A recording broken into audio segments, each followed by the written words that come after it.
We take everything for granted. In this book, I wanted to reveal to you that actual strangeness, that actual surreal quality of being alive and how weird it is and how awesome it is to expand your mind. I'm currently working on a book that is tentatively called The Law of the Sublime. Who knows what the title will be at the end? It could be that. I've been working on it now for a couple of years. It's a book that has a lot of meaning to me, particularly after my stroke when I came very close to dying. And so it's something I've always wanted to write about, but now that I feel that life is short, that I may not have time to write everything I want, it's an extremely personal project.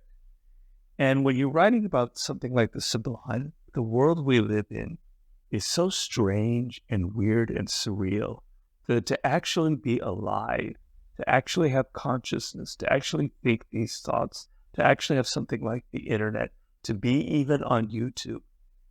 If you stopped and thought about that and thought about every aspect of your life, you'd go, whoa, that is really weird. It's like being on LSD. I never thought about it that way. Well, it's because we take everything for granted.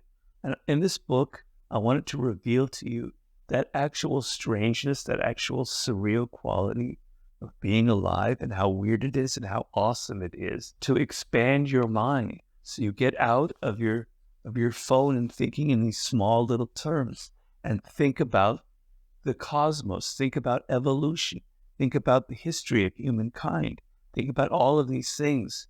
And so the problem in writing that book is, to be honest with you, ladies and gentlemen, is that it has to feel sublime. It has to feel that I'm excited and that it is putting me on this journey.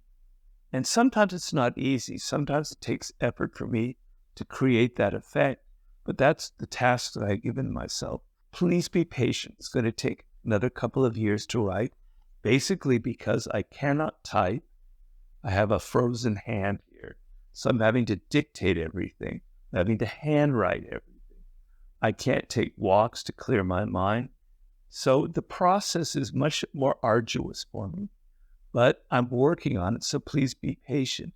The other thing is that for me personally, when I wake up in the morning, I've got all these things to take care of. I got my exercise, my physical therapy, I've got my emails to write, I've got my phone calls to make, I got my mother I have to call every single day, on and on and on. And the time where I sit down and I'm writing about the Sublime, finally, I'm happy. I'm outside of all that bullshit. Not to say that it's bullshit, but I'm finally outside of all that. And it's making me happy. It's making me excited. It's energizing. It's taking me out of my physical problems. I just finished a chapter about the human brain, actually a couple months ago, about how understanding your own brain and how about understanding your own consciousness is a very, very strange very strange way of being, because your brain creates your reality for you. You think you see the world as it is, but you don't. It's like the Matrix. The brain is creating this picture of the world for you. It's creating certain thoughts. You're on a ride. Your brain is taking you on a ride. You're not in control of it. It's generating thoughts that you don't even understand.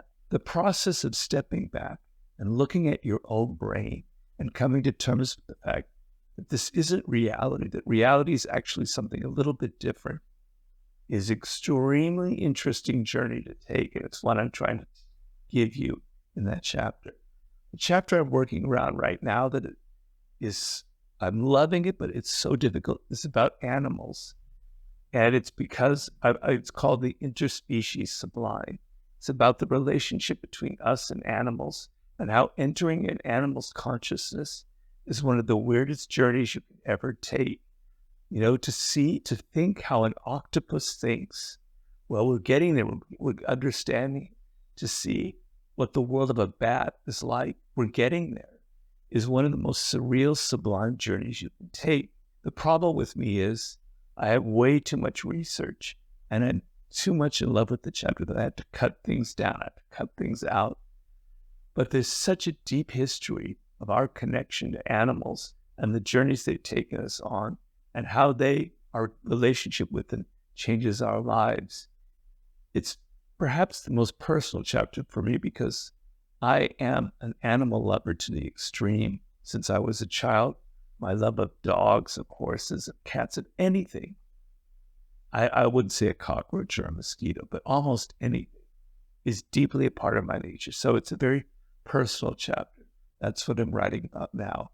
There are going to be about 12 or 13 chapters in the book. I'm on chapter 6. As I said, please be patient. Don't yell at me on the internet and say, Robert, what's your problem? Get that book done already. I can't help it. I have physical limitation. Please be patient. I promise you, though, that when it's out, it'll be the weirdest book you've ever read. It'll be the weirdest book I've ever done. I'm hoping it'll be worth the effort. So, and hopefully I don't die before I finish. Or even if I do die, I will have written enough that it'll still have some of that effect. But please be patient because I promise it will be worth the wait. Thank you.